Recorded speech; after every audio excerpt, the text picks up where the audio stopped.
জিভে একদম জল এসে গেছে।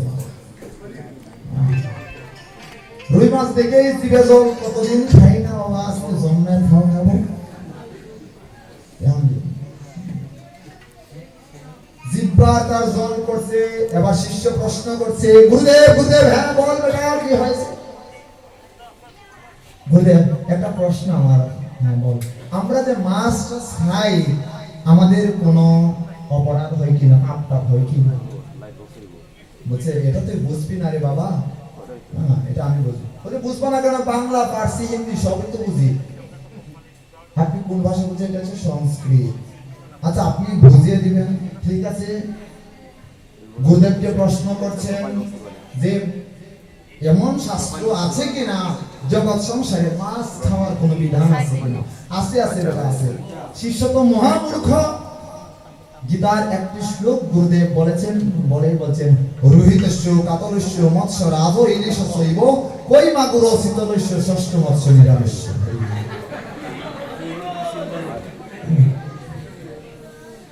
বলছেন কি বললেন গুরুদেব? আমি তো বুঝি না।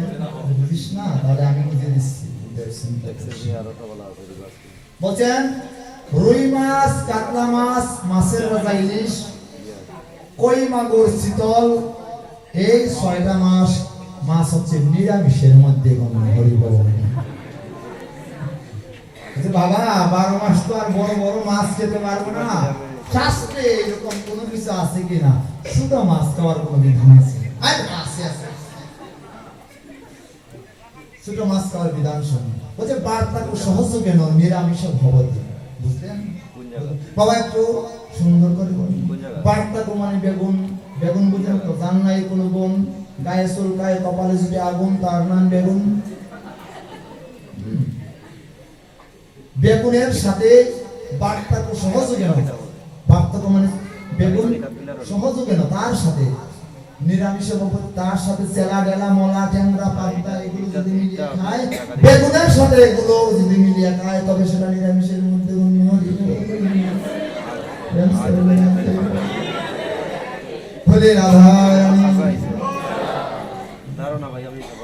এরকম চেলা এরকম বলবে। পদ্মপুরাণ কি বলছেন দেখুন, তমালাং বক্সিতং সয়গচ্ছ নরকারণ। বলছেন এই গুরু যাবে নরকে, চেলাকেও টেনে টেনে কোথায় নিয়ে যাবে? নরকে নিয়ে যাবে। তাই এরকম গুরু থেকে সাবধান হতে হবে। প্রেম সে বলো রাধে রাধে। তাই গুরু চিনে চিনে আমাকে ধরা উত্তম। গুরুদেবের যদি গুরুত্ব না থাকে, সেই গুরুকে গুরুকরণ করা সম্ভব নহে। ধ্যান দেব। যে কথায় আমরা ছিলাম, শিবজি মহারাজ তার শ্বশুরকে কি করছেন? প্রণাম করছেন। কোথা থেকে? মন থেকে। সেটা হচ্ছে মন থেকে কেউ যদি প্রণাম না করে তাকে প্রণাম বলা হয় না। তাহলে মন থেকে কাকে প্রণাম করি আমরা?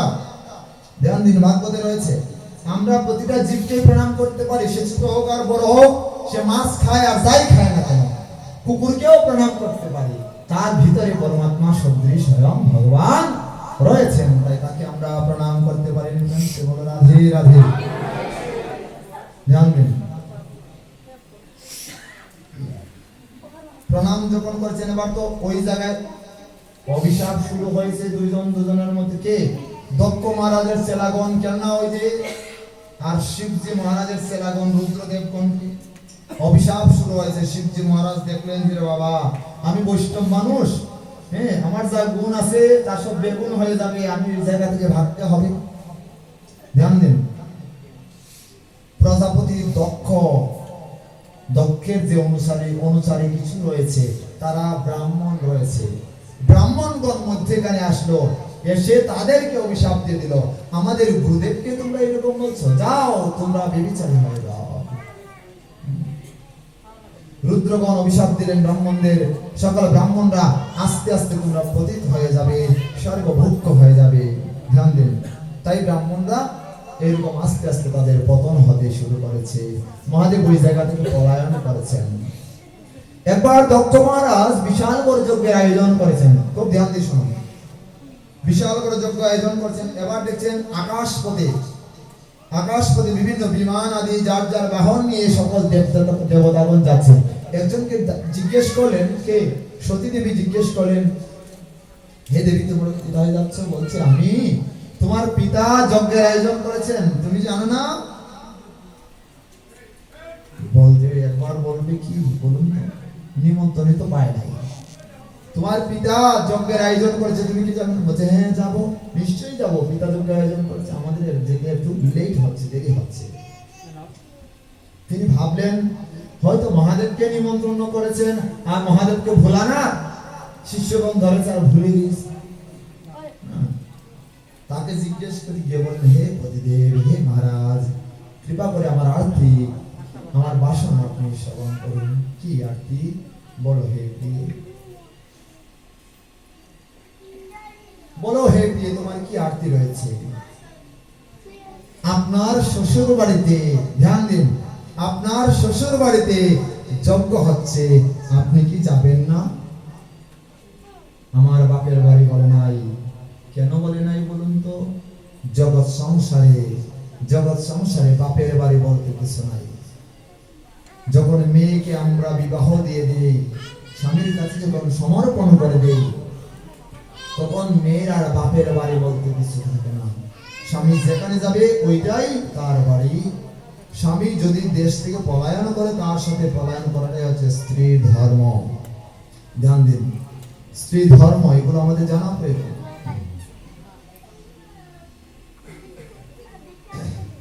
স্বামী যদি খারাপ উপদেশ করে, তবে স্ত্রীর পালন করা কখনোই উচিত নহে।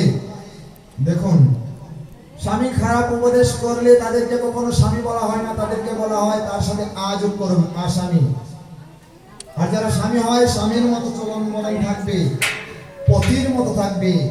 আর পত্নী সেই হতে পারে যে পতিত অবস্থা থেকে ওই তার স্বামীকে, মানে ওই ছেলেটাকে তুলে আনতে পারে। দেখা যাচ্ছে আপনার স্বামী পতিত হয়ে গেছে, পথভ্রষ্ট হয়ে গেছে, একটা নারীর ধর্মই হচ্ছে তাকে ভগবত ভক্তির দিকে ধাবমান করা। এমনিতেই বুক ফুলিয়ে হাঁটলে হবে না, আমি তো আমার পত্নী, আমার পতি, ওরে বাবা। সেরকম যোগ্যতাও থাকা চাই, ধ্যান দিতে হবে। শাস্ত্র সম্পর্কে যদি যোগ্যতা না থাকে বিবাহে, আপনি যদি আপনার সন্তানকে, আপনি যদি আপনার স্ত্রীকে, স্ত্রী ধর্ম যদি আপনি নিজে পালন না করতে পারেন, আর স্ত্রীও যদি তার নিজে ধর্ম পালন না করতে পারে, তবে স্ত্রী গ্রহণ করা উচিত নয়। শাস্ত্র নিষেধ দিয়েছেন। বিবাহ সেই করতে পারে যার ভিতরে সৎ সাহস রয়েছে। ধ্যান দিন, বিবাহের যোগ্যতা, যার ভিতরে সৎ সাহস রয়েছে সেই কেবল বিবাহ করতে পারে। সবাইকে বিবাহের অধিকার দেন নাই। মহাদেবের দেখবেন বাম কোলের মধ্যে কে রয়েছে? মাতা পার্বতী আছে না, বসে আছে কিনা? তার সেরকম সামর্থ্য রয়েছে ভগবত ভক্তগণ। তার এরকম সামর্থ্য আছে, সে সমাজের যে কোনো কাউকে, স্বামীর ওইরকম যোগ্যতা থাকা চাই যে তার স্ত্রীকে তার পুরোর মধ্যে বসাতে পারে। যে স্বামী, সেই একমাত্র যোগ্য স্বামী, জগৎ সংসারী। এই সামর্থ্য যদি আপনার না থাকে, সমাজে যদি আপনি তার হাত ধরে না চলতে পারেন, তাকে হাত ধরতে যদি আপনার কষ্ট হয়, তবে আপনার বিবাহ করা উচিত নয়। প্রেম সে বলো রাধে রাধে, জোর সে বলো রাধে রাধে, और জোর সে বলো রাধে রাধে। তাই তাকেই কেবল বিবাহ করা উচিত। ধ্যান দিতে হবে। আপনি আপনার স্ত্রীকে নিয়ে হাঁটতে পারছেন না, বিবাহ আপনার জন্য নয়, বিবাহ নিষিদ্ধ করছে আপনার জন্য।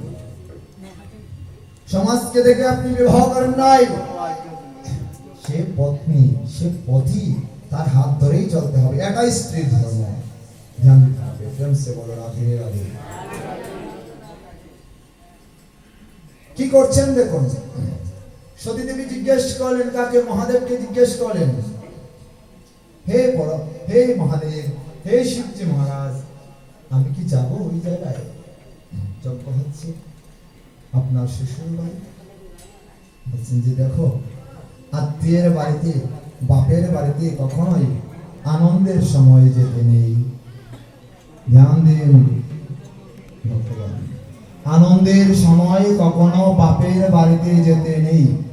যদি শ্বশুর বাড়ি থেকে মানে বাপের বাড়ি থেকে যদি নিমন্ত্রণ না আসে, যেচে যেচে কখনোই যেতে নেই। ধ্যান দিতে হবে। 2 দিন পর পর যাবেন, হবে না। ওরে বাবা, ধ্যান দেন।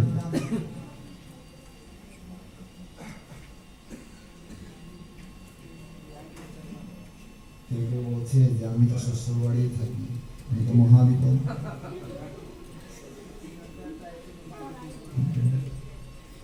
শুনতে পাচ্ছি, কেন সে বলো রাধে সে বলো রাধে। দেখুন, যারা থাকছে থাকছে, ভগবানের সেবা করছে, কিন্তু আপনার বাড়ি থেকে যতক্ষণ না পর্যন্ত নিমন্ত্রণ না আসছে আপনার বাড়িতে, আপনি শ্বশুর বাড়িতে কখনই যাবেন না। কিন্তু কখন যাবেন জানেন?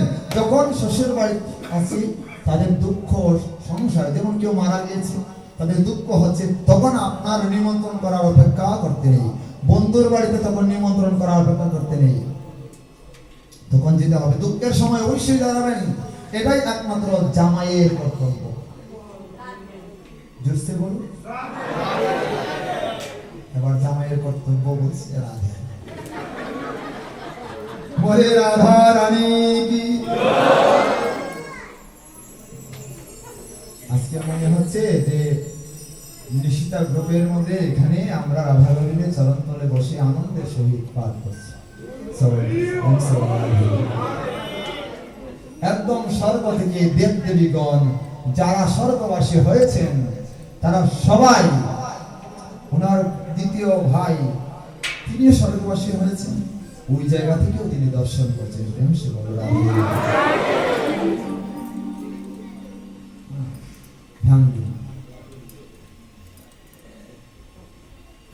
তাই ভগবত ভক্তগণ, আত্মীয় যদি বন্ধু হয়, ধ্যান দিন, বন্ধুর বাড়িতে কখনো খালি হাতে যাবেন না। কার বাড়িতে বলছেন? বন্ধুর বাড়িতে, শ্বশুর বাড়িতে কখনো খালি হাতে যেতে নেই। যারা আছেন আছেন, তাদের আর খালি হাতে নেই, তারা সবসময় নিয়ে যায়। আর যারা যাবেন বলে ভাবছেন, আগামী মাঘ মাসে বিভিন্ন বিবাহ করে রয়েছে, তারা ব্যাগ ভর্তি করে অনেক কিছু নিতে পারে। ভগবানের জন্য নিবেন, ভগবানের কৃতজ্ঞতা নিবেন, ভগবানকে ভোগ দিয়ে আপনিও পাবেন, আপনার শ্বশুর শাশুড়ি যারা রয়েছেন সবাই পাবেন। জোরসে বলো। আত্মীয়ের বাড়িতে কখনো খালি হাতে যাবেন, অন্তত পক্ষে তার বাচ্চার জন্য অন্তত পক্ষে একটি চকলেট নিয়ে যাবেন তার বাচ্চার জন্য, তবে খুশি হবে, আপনার আত্মীয়তা থাকবে। আত্মীয়তা কখন জানেন আলাদা হয়ে যায়? একমাত্র অর্থের জন্যই, লোভের জন্যই আত্মীয়তা থেকে পৈরতায় পরিণত হয়। যদি বৈষ্ণব হয়, তার তো টাকা পয়সা নাই, তার সাথে আত্মীয়তা নাই। বলো। তো বলছেন কি, প্রজাপতিস্তে শ্বশুরস্য সম্প্রতম নির্যাপিত যজ্ঞ মহোৎসব বয়ং চ তত্রাভিসরলাম বামতে যথকীর্তানি বিবুধা ভজন্তি। আপনার শ্বশুর বাড়িতে যজ্ঞ হচ্ছে, আপনি যাবেন? বলছেন না না না, শ্বশুর মশাই তো আমায় নিমন্ত্রণ করে নাই, শ্বশুর মশাই তো আমায় নিমন্ত্রণ করে নাই, তাহলে আমি কেন যাব? তাহলে তুমি যদি না যাও, আমাকে দেখতে হবে, আমি গিয়ে জিজ্ঞেস করবো দত্ত মহারাজ কেন আপনাকে নিমন্ত্রণ দেন না। বলছেন স্ত্রী তুমি যেও না, হে সতী দেবী তুমি যেও না। স্বামীর আদেশ অমান্য করে কোন স্ত্রী, কোন পত্নী যদি যায়, তার অমঙ্গল অনিবার্যই। স্বামীর আদেশ পালন করা স্ত্রীর কর্তব্য। তাই স্ত্রীর ধর্ম রয়েছে, ধ্যান দিতে হবে। স্বামী যেটা বলে সেটা শুনতে হবে, এটা হচ্ছে স্ত্রীর ধর্ম। স্বামীর চরণ তলেই তার স্বর্গ রয়েছে।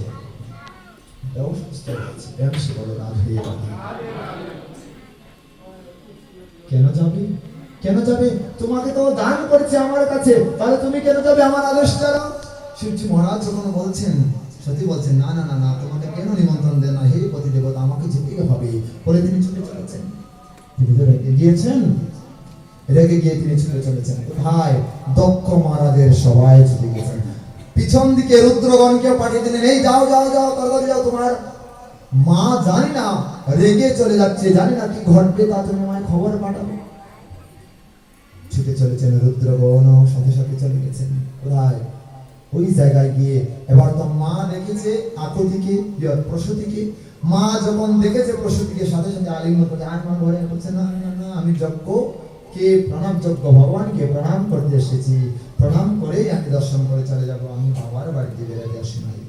এবার তিনি যজ্ঞকে প্রণাম করে তিনি সবার আসনে দিকে চেয়েছেন, সবার যার যার আসন রয়েছে বাবা, কিন্তু মহাদেবের জন্য কোনো আসন নাই। দক্ষ মহারাজকে জিজ্ঞেস করলেন, হে দক্ষ মহারাজ, হে পিতা, আপনি মহাদেবের জন্য, আপনার জামাতা মহাদেবের জন্য কোনো আসন দেন নাই, এর কারণ কি? বলছি, কে আমার জামাতা? আমার জামাতা কে? যে মহাদেব আপনার জামাতা, আমি আপনার মেয়ে, ছোট মেয়ে প্রসূতি। আমি তো ওই দিনই পরিত্যাগ করেছি যখন তুই মহাদেবের সাথে গিয়েছিলি। আমি তো ওই দিনই তোকে পরিত্যাগ করেছি। এত অহংকার বাবা তোমার। এই জগৎ সংসারে যারা বিষ্ণুর ভক্ত তারাও মহাদেবের আরাধনা করে। মহাদেব কে বাবা তুমি জানো না? সে পরম বৈষ্ণব। এই বৈষ্ণবের চরণ তলে যদি কেউ আসতে পারে জগৎ সংসারে, হে পিতা, তার কোনো পরিত্রাণ হয় না, এইরকম পাওয়াই যাবে না। তাই একমাত্র মহাদেবের যারা ভক্ত তারা ভগবানের ভক্ত। মহাদেব হচ্ছেন পরম বৈষ্ণব। বৈষ্ণবের বলছেন, বৈষ্ণবের চাইতেও যিনি পরম বৈষ্ণব, সেই হচ্ছে মহাদেব। বৈষ্ণবের 26টি গুণ রয়েছে, তা শুধুমাত্র মহাদেবের মধ্যে রয়েছে। তিলকং তুলসী মাল্যং শিখা কৌপিন বহির্বাস, হরের নাম সদা মুখে বৈষ্ণব পঞ্চলক্ষণম। 5টি গুণ রয়েছে। তিলক, তুলসী মালা, শিখা থাকবে এবং শিক্ষাগত যোগ্যতা থাকবে। আর কি থাকবে? কৌপিন অথবা বহির্বাস, তিনি একটি বস্ত্র ধারণ করবেন। আর সদামুখী হরে নাম করবেন, তিনি হচ্ছেন বৈষ্ণব। তার মধ্যে কি রয়েছে? বৈষ্ণব জানত তেনে কহিয়ে যে, তেরে পরাই জানে। বৈষ্ণব জানত তেনে কহিয়ে যে, পীর